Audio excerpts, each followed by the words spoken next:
Good morning, MHS. Please join me on page 31 in your student handbook as I go over Appendix A, which is the use of technology resources in instruction.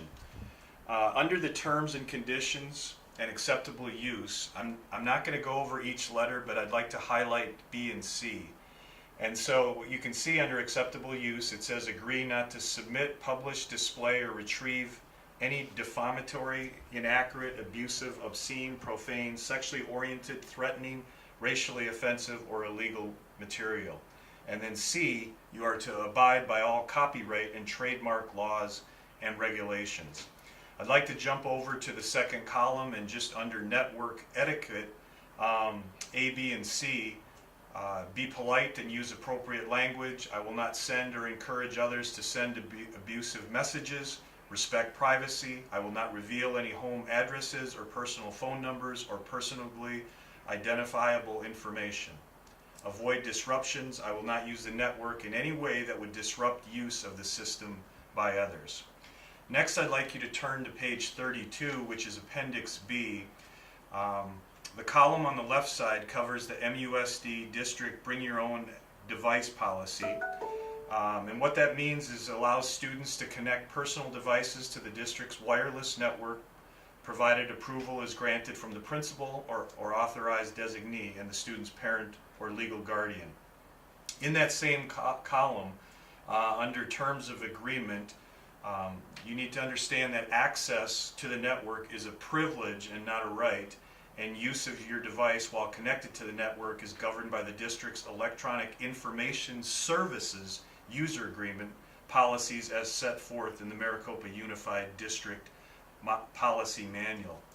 On the second column, it talks about district's rights. The district uses filtering technology and protection measures to restrict access to inappropriate material on the network. Okay, at this time I'd like to shift gears and to have you turn to page 33. We're going to go over the attendance contract. And I've just highlighted a couple of areas on here that are important. The very top on the left-hand column, a student is allowed 10 absences, excused or unexcused, per class per semester. The 11th absence, and this is important, will result in loss of credit unless there are extenuating circumstances. Midway down on the left-hand side, the attendance definitions, it's considered an absence. A student who fails to report to one or more classes will be marked absent. A student who arrives more than 10 minutes late is considered absence. And then a tardy, which is the final bullet on that side, a student is tardy when he or she is not in class and seated when the final bell rings. On the other side, it talks a little bit about the excused absences, the unexcused absences. If you should get to a situation where you have to do the attendance credit appeal because you have more than 10 absences, there is paperwork that needs to be completed for that. Next page, on page 34, again, left-hand column, after 10 consecutive days of unexcused absences, the student, you would be withdrawn from Maricopa High School. The column on the right-hand side regarding dropping and adding courses, you have 10 days. We have a 10-day window. After the 10th day, students will not be allowed to drop a course or make changes in their schedule. Okay?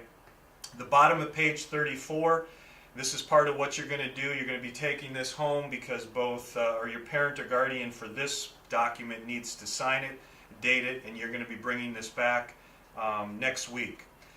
As we look on page 35 and 36, these are all the acknowledgement forms that I'm going to ask you to return now that we've gone through the handbook. So I'm not going to read these for you, but you have various areas where both your parent or guardian and you need to sign.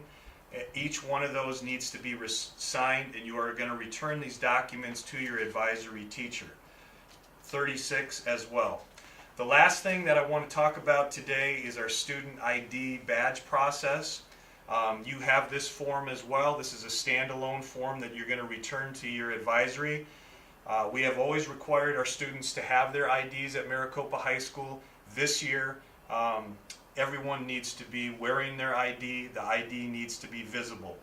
And they need to be worn on the outside of jackets and not in pockets.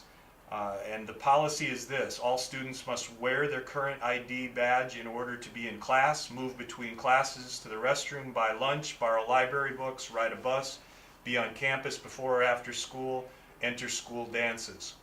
If you do not have your student ID, and this is a safety reason, the reason that we need all of our students to have their ID is we want this to be a safe campus. We don't want students or strangers on our campus. And the only way we're going to identify you as a student is with your ID. If you lose your ID, you are able to get a temporary ID. First hour teachers are going to be sweeping every day to see that you have your ID. If you do not, you're going to get sent to the bookstore for a temporary. If it's lost or stolen, it's going to be $2 for the first 2 replacement IDs, and then $5 for each replacement after that. Finally, on the bottom of the student ID badge process, you need to sign this, put your name, sign it, have your parent sign it, and you're going to return that. I need each of you now to take pages 34, 35, 36, and the student ID page out of your student handbook, take them home. Both yourself, parent, or guardian sign all the required areas. You will bring these back to your advisory teacher. You have 1 week from today, which is Friday, August 3rd, to have these signed and returned to your advisory teacher. We're going to have an amazing year this year at Maricopa High School. I'm excited to be the principal, and the reason that this year is going to be so great is because of each and every one of you. Thank you, and go Rams.